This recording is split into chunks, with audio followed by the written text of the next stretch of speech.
कभी कभी मैं सोचती हूँ कि जब हम ट्रेन का टिकट खरीदते हैं तो असल में हम एक पुरसुकून सफर का वादा खरीद रहे होते हैं ना।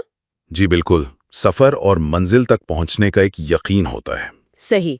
हम बस स्टेशन जाते हैं, अपनी सीट ढूंढते हैं और हाँ, हमें लगता है कि बस ये बड़ी सी मेटालिक मशीन हमें आराम से मंजिल तक पहुंचा देगी।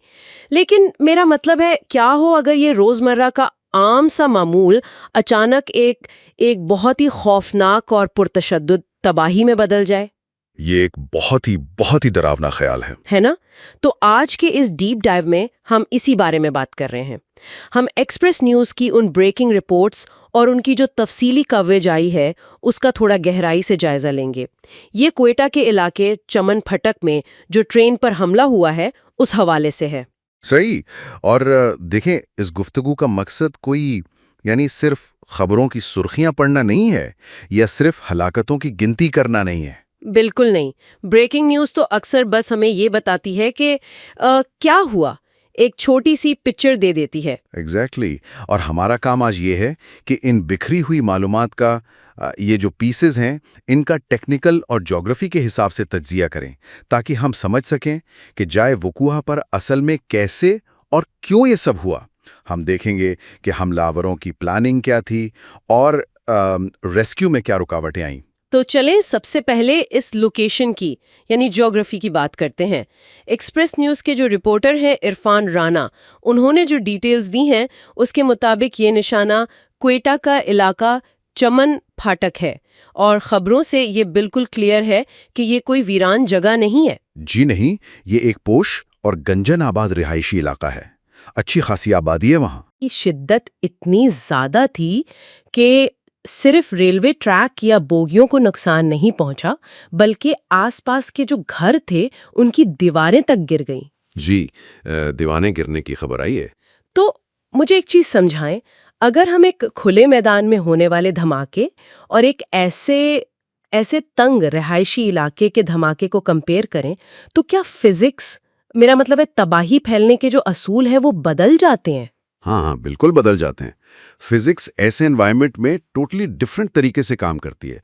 इसे हम टेक्निकल जबान में ब्लास्ट वेव डायनामिक्स कहते हैं। Blast wave dynamics. जी। देखिए, जब एक खुले मैदान में ब्लास्ट होता है, तो जो प्रेशर वेव बनती है ना, हवा का जो दबाव होता है, वो चारों तरफ आज़ादी से फैलता है और डिस्टेंस के साथ साथ वो तेजी से अपनी ताकत खो देता है। अच्छा, यानी वो डिसिपेट हो जाता है। एग्जैक्टली। लेकिन जब यही धमाका किसी तंग गली में या आबादी और इमारतों के बीच होता है, तो सिचुएशन एक पानी के पाइप जैसी हो जाती है। पानी का पाइप कैसे? यानी अगर आप पानी के तेज बहाव को किसी तंग जगह से गुजारें, तो क्या होगा? उसका प्रेशर और स्पीड कई गुना बढ़ जाएगी, राइट? धमाके की लहरें कंक्रीट की दीवारों, सड़कों और मकानों से टकराकर वापस पलटती हैं। इसको हम रिफ्लेक्टेड प्रेशर कहते हैं। ओ बाप रे! तो यानी आबादी की वजह से प्रेशर डबल हो गया। बिल्कुल।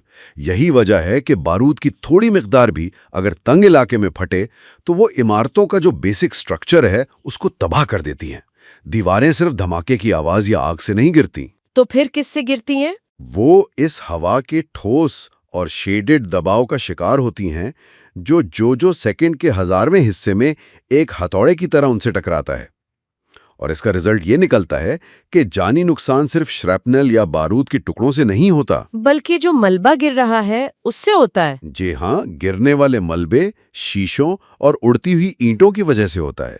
वो ईंटें और शीशे खुद एक वेपन यानी एक हथियार बन जाते हैं। ये तो सच में बहुत खौफनाक है।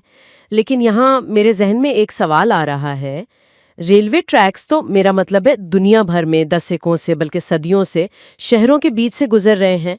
ये तो कोई नई बात नहीं है कि ट्रेन किसी रेजिडेंशियल एरिया से गुजरे। जी बिल्कुल, आम सी बात है। तो क्या इन ट्रैक्स का आबादी में होना अचानक से इतना बड़ा सिक्योरिटी रिस्क बन गया है, या फिर ये कम्प्लीटली एक इंटेलिजेंस की नाकामी है कि हमलावर इतनी आराम से बारूद लेकर आबादी में घुस गए? देखें, ये मामला सिर्फ इंटेलिजेंस फेलियर का नहीं है। ये अर्बन प्लानिंग और जो नए मॉडर्न खतरात हैं, उनकी बदलती हुई नेचर का मसला है। ज्योग्राफी की हकीकत यह है कि शहरों का जो फैलाव है ना, वो बहुत बेहंगाम तरीके से हुआ है। अनप्लान्ड तरीके से। जी। जो रेलवे ट्रैक्स कभी शहर के बाहर या कम आबाद इलाकों में होते थे, अब वो शहर के बिल्कुल दिल में आ चुके हैं। दोनों तरफ घर बन गए हैं और इन हजारों किलोमीटर लंबी पटरियों को हर इंच पे सिक्योरिटी देना, खासतौर पर उन इलाकों में जहां 24 घंटे आम लोगों का आना जाना है, किसी भी स्टेट के लिए प्रैक्टिकली इम्पॉसिबल है। ये बात तो है। हर गली में तो चेक पोस्ट नहीं बन सकती। एग्जैक्टली। हमला आवारों के लिए ये जो हुजूम और रिहायशी इलाके की घामागमी होती है ना, ये सबसे बड़ी छतरी साबित होती है। वो आम शहरियों के रूप में आते हैं, रूटीन का फायदा उठाते हैं और बिना किसी शक के अपने टारगेट तक पहुंच जाते हैं। यानी आबादी उनके लिए एक कवर बन जाती है। बिल्कुल। इसे हम सिक्योरिटी की जबान में सॉफ्ट टारगेट कहते हैं, जहां आम इंफ्रास्ट्रक्चर का ज्योग्राफी खुद अटैकर्स को लॉजिस्टिक्स और सपोर्ट दे रहा होता है। सही। तो अगर ज्योग्राफी और आबादी का ये रश उन्हें छुपने का मौका दे रहा था, तो इसका मतलब है उन्हें बस अपने शिकार के वहां पहुंचने का इंतजार करना था। जी बिल्कुल ऐसे ही। और एक्सप्रेस न्यूज की जो रिपोर्ट है वो इस चीज को क्लियर करती है कि टारगेट असल में क्या था। रिपोर्ट के मुताबिक जाफर एक्सप्रेस की 2 से 3 बोगियां कैंट स्टेशन से मुसाफिरों को लेकर वापस मेन रेलवे स्टेशन की तरफ आ रही थीं। ये तो एक तयशुदा मामूल था ना? जी हाँ, एक रोजमर्रा की रूटीन थी। तो इसका मतलब ये हुआ कि हमलावरों ने सिर्फ एक सॉफ्ट टारगेट को सिलेक्ट नहीं किया, बल्कि उन्होंने प्रॉपर इस ट्रेन के टाइम टेबल और रूटीन को अपने फायदे के लिए यूज किया। ये तो कोई इत्तेफाकी हादसा नहीं लगता, जहां ट्रेन बस गलत वक्त पर गलत जगह थी। नहीं, ये बिल्कुल इत्तेफाक नहीं था। इसे हम मिलिट्री प्लानिंग और इंटेलिजेंस का एक बेसिक असूल कहते हैं, जिसे पैटर्न ऑफ लाइफ एनालिसिस कहा जाता है। पैटर्न ऑफ लाइफ एनालिसिस, ये क्या होता है? इसका मतलब ये है कि हमलावरों के लिए सबसे आसान टारगेट वो होता है जिसका बिहेवियर, मूवमेंट और टाइमिंग प्रिडिक्टेबल हो। एक ट्रेन जो रोजाना एक ही वक्त पर, एक ही ट्रैक से, एक ही स्पीड पर गुजरती है, वो अटैकर्स को ये सहूलत देती है कि वो अपनी एक्टिविटी को मिनट और सेकंड्स के हिसाब से प्लान करें। उफ, यानी उन्होंने बस वक्त नोट किया हुआ था? सिर्फ वक्त नहीं, ये जाहिर करता है कि बाकायदा इस इलाके और इस मखसूस ट्रेन की रिकॉन की गई है। उन्होंने ये डिटेल्स जमा की होंगी कि किस वक्त बोगियां मुसाफिरों को लेकर निकलती हैं, किस वक्त चमन फटक पहुंचती हैं और ट्रैक के किस हिस्से पर ट्रेन की स्पीड सबसे कम होती है, ताकि तबाही ज्यादा से ज्यादा हो। बाप रे, ये तो पूरा एक स्टॉकर वाला बिहेवियर है। बिल्कुल। ये कोई अंधा फायर नहीं था जो किसी भी वक्त कर दिया गया हो। ये एक इंतहाई नापे तुले और कैलकुलेटेड अंदाज में की गई कार्रवाई थी, जिसमें आम लोगों के रोजमर्रा मामूलात को ही उनके खिलाफ हथियार बना दिया गया। सही कहा आपने। ये पहलू ना, ये टेररिज्म की जो नफ्सियात है उसकी सफाकियत को टोटली एक्सपोज कर देता है। एक आम शहरी का रूटीन, उसका काम पर जाना या घर वापस आने का जो रास्ता है, वो अचानक किसी शिकारी के जाल में बदल जाता है। जी, और इसका मकसद सिर्फ जानी नुकसान करना नहीं होता। हाँ, इसका मकसद सोसाइटी के जहन में ये डर डालना है कि कोई भी रूटीन, कोई भी पब्लिक ट्रांसपोर्ट आपके सफ़र को महफूज नहीं बना सकती। और इस खौफ को बढ़ाने के लिए इस वाक़े में जो तरीका अपनाया गया, उसमें और भी लेयर्स हैं। जी, और वो लेयर्स और भी ज्यादा खौफनाक हैं। रिपोर्ट में बताया गया है कि सिर्फ एक धमाका नहीं हुआ था। धमाके के फौरन बाद वहां पर शूटेड फायरिंग की आवाज़ें भी सुनी गईं। और सिक्योरिटी सोर्सेज तो इस बात का भी शक जाहिर कर रहे हैं कि ये शायद बाहर से किया गया कोई खुदकुश हमला हो। मेरा सवाल ये है कि एक इतने बड़े धमाके के बाद, जहां वैसे ही सब कुछ तबाह हो चुका है, वहां फायरिंग करने की क्या लॉजिक है? उसके पीछे क्या मकसद हो सकता है? देखें, इस मखसूस और कॉम्प्लिकेटेड स्ट्रैटेजी को कॉम्प्लेक्स कोऑर्डिनेटेड अटैक या पेचीदा मरबूत हमला कहा जाता है। अच्छा। जब एक इतना जोरदार धमाका होता है ना, तो उसका इमीडिएट रिजल्ट क्या होता है? एक्सट्रीम लेवल की कंफ्यूजन, गर्दो गुबार, कानों के पर्दे फाड़ देने वाली आवाज और लोग टोटली अपने हवास खो बैठते हैं। सही, एक शॉक की स्टेट होती है। एग्जैक्टली। ये वो लम्हा होता है जब वहां मौजूद बच जाने वाले लोग, राहगीर और जो करीबी सिक्योरिटी अहलकार हैं, वो गहरे सदमे में होते हैं। वो समझने की कोशिश कर रहे होते हैं कि हुआ क्या है, और ऐन उस वक्त जब जहन कुछ सोचने के काबिल नहीं होता, फायरिंग शुरू करने का मकसद इस कंफ्यूजन को मुकम्मल अफरा तफरी और मौत के जाल में बदलना होता है। या अल्लाह, तो वो चाहते हैं कि लोग भाग ना सकें। बिल्कुल। अटैकर्स नहीं चाहते कि लोग खुद को संभालें या किसी सेफ जगह भागें। फायरिंग के जरिए वो एक चोक पॉइंट क्रिएट करते हैं ताकि लोग उसी तबाहशुदा जगह पर फंसे रहें और उन पर गोलियां बरसाकर मजीद नुकसान किया जाए। तो खुदकश हमले का शक है, उस पे आप क्या कहेंगे? वो एक और लेवल की कॉम्प्लेक्सिटी है। एक खुदकश बॉम्बर असल में एक ह्यूमन गाइडेड म्यूनिशन की तरह काम करता है। ह्यूमन गाइडेड म्यूनिशन यानी एक चलता फिरता मिसाइल? जी हाँ, देखें, एक जो प्लांट किया हुआ बॉम्ब होता है वो सिर्फ वहीं फट सकता है जहां उसे रखा गया हो, लेकिन एक सुसाइड बॉम्बर आखिरी सेकंड तक सिचुएशन को देखता है। वो अपने टारगेट की तरफ बढ़कर फैसला कर सकता है कि कहां और कब धमाका किया करना है ताकि डैमेज मैक्सिमाइज हो। सही। इस एंगल से देखें तो पहला धमाका तो बस इस जाल का एक छोटा सा हिस्सा लगता है। धमाका सिर्फ नुकसान के लिए नहीं था, बल्कि कंट्रोल करने के लिए था। अगर आप फायरिंग करके एरिया सील कर देते हैं तो आप सिर्फ वहां फंसे लोगों को नहीं रोक रहे, बल्कि आप किनको रोक रहे हैं? उन लोगों को और उन इदारों को जो बाहर से मदद लेकर आ रहे हैं। कि वाकये के फौरन बाद पुलिस, सिक्योरिटी फोर्सेस और रेस्क्यू की भारी नफरी वहां पहुंची। जख्मियों को निकालकर अस्पताल शिफ्ट करने की रिपोर्ट्स आईं। लेकिन जरा इस ग्राउंड रियलिटी का तस्वर करें। जी, सोच के रोंगटे खड़े हो जाते हैं। एक ऐसी जगह जहां दीवारें टूट चुकी हैं, ट्रेन का मलबा बिखरा है और इस सब के बीच एक्टिव फायरिंग हो रही है। तो मुझे ये बताएं, ऐसी सिचुएशन में रेस्क्यू ऑपरेशंस होते कैसे हैं?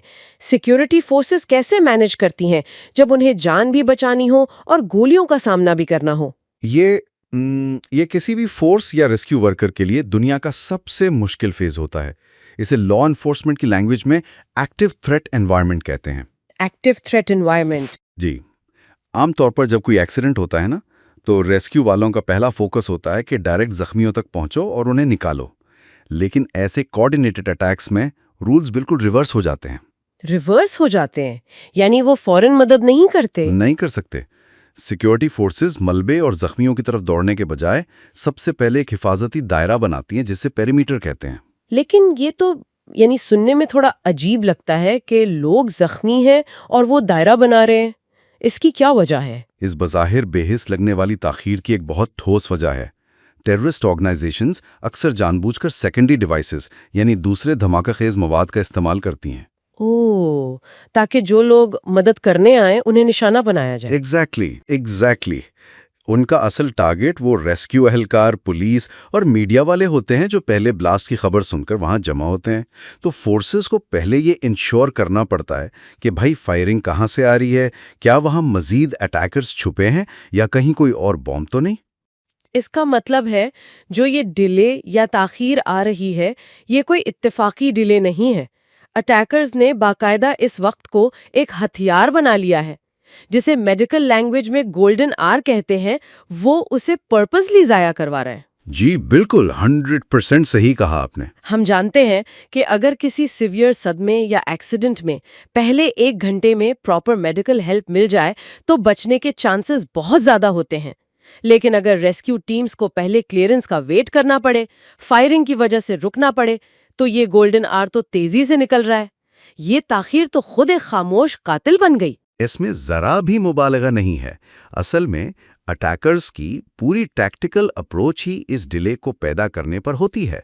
उन्हें सिर्फ पहले ब्लास्ट से जाने नहीं लेनी, उन्हें स्टेट के पूरे रेस्क्यू और सिक्योरिटी सिस्टम को बेबस दिखाना होता है। सही। जब फायरिंग की वजह से एम्बुलेंसेस दूर रुकने पर मजबूर हो जाएं और पुलिस जख्मियों को उठाने के बजाय कवर फायर देने लगे, तो समझ लें अटैकर्स का असल टारगेट पूरा हो रहा है। और फिर आप खुद सोचें, मलबे से लोगों को निकालना कौन सा आसान काम है? हाँ, ट्रेन का जो मेटल है, कंक्रीट स्लैब्स हैं। बिल्कुल, भारी कंक्रीट स्लैब्स और शीशों के बीच से किसी इंसान को सेफ निकालने के लिए हेवी मशीनरी और टाइम चाहिए। फायरिंग और इस डर के साए में ये काम घंटों ले सकता है, जो जख्मियों के लिए जानलेवा है। तो आज के इस डीप डाइव में एक्सप्रेस न्यूज की इन डिटेल्स के हवाले से जो हकीकत हमने समझी है, वो आम ब्रेकिंग न्यूज से बहुत अलग है। हमने देखा कि कैसे चमन फटक जैसे रिहायशी इलाके में तंग जगह की वजह से धमाके की लहरें तबाहकुन बन जाती हैं। जी, जिसने स्ट्रक्चर को हिला कर रख दिया। और हमने ये भी देखा कि ये अटैक अचानक नहीं होते। उन्होंने पैटर्न ऑफ लाइफ एनालिसिस से जाफर एक्सप्रेस की रूटीन को ट्रैक किया और फिर इस कॉम्प्लेक्स स्ट्रैटेजी को डिकोड किया कि ब्लास्ट के बाद फायरिंग क्यों की जाती है, सिर्फ रेस्क्यू को रोकने और उस अहम गोल्डन आवर को बर्बाद करने के लिए। सही बात है। और इन सब टेक्निकल डिटेल्स पर बात करने का असल मकसद ही यही है कि हम इन मिलिट्री और साइकोलॉजिकल टैक्टिक्स को समझ सकें जो सोसाइटी में खौफ फैलाने के लिए यूज होते हैं। ये सिर्फ ट्रेन पर हमला नहीं था, ये पूरे अर्बन इंफ्रास्ट्रक्चर की कमजोरियों का एक्सप्लॉइट था। इससे पता चलता है कि मॉडर्न खतरात कितने कॉम्प्लेक्स हो गए हैं। बिल्कुल। और इस गुफ्तगू को समेटते हुए एक और बहुत ही अहम एंगल सामने आता है। हमने फिजिकल तबाही और साइकोलॉजिकल इफ़ेक्ट्स पर बात की, लेकिन आज के इस कनेक्टेड डिजिटल दौर में क्या हमारे स्मार्टफोन्स और सोशल मीडिया इन हमलों के डिजिटल सेकेंडरी डिवाइसेस के तौर पर काम नहीं करते? ये बहुत गहरी बात है। देखें, धमाका चंबन फटक में हुआ, फायरिंग वहां रुकी, नुकसान उस छोटे से ज्योग्राफी तक था, लेकिन सिर्फ चंद मिनटों में उस अफरा तफरी की वीडियोस, डर और पैनिक वाली अधूरी इंफॉर्मेशन लाखों लोगों की स्क्रीन्स पर पहुंच गईं। जी बिल्कुल ऐसा ही होता है। इन अटैकर्स का असल टारगेट वो चंद लोग नहीं होते। उनका टारगेट हम सबका जहन, हमारा सुकून और हमारी सेफ्टी का एहसास होता है। तो जो लोग हमें सुन रहे हैं, अगली बार जब आप किसी ऐसी सनसनीखेज वीडियो को बगैर सोचे समझे फॉरवर्ड कर रहे हों, तो ये ज़रूर सोचिएगा, क्या आप अनजाने में इन हमला आवरों की इस साइकोलॉजिकल वेव को फैलाने का हिस्सा तो नहीं बन रहे? क्या हम अनजाने में उनके मकसद को पूरा तो नहीं कर रहे? यही सबसे बड़ा सवाल है। आज के डीप ड्राइव में बस इतना ही। अगले सेशन तक के लिए सोचते रहिए और मोहतात रहिए। खुदा हाफिज।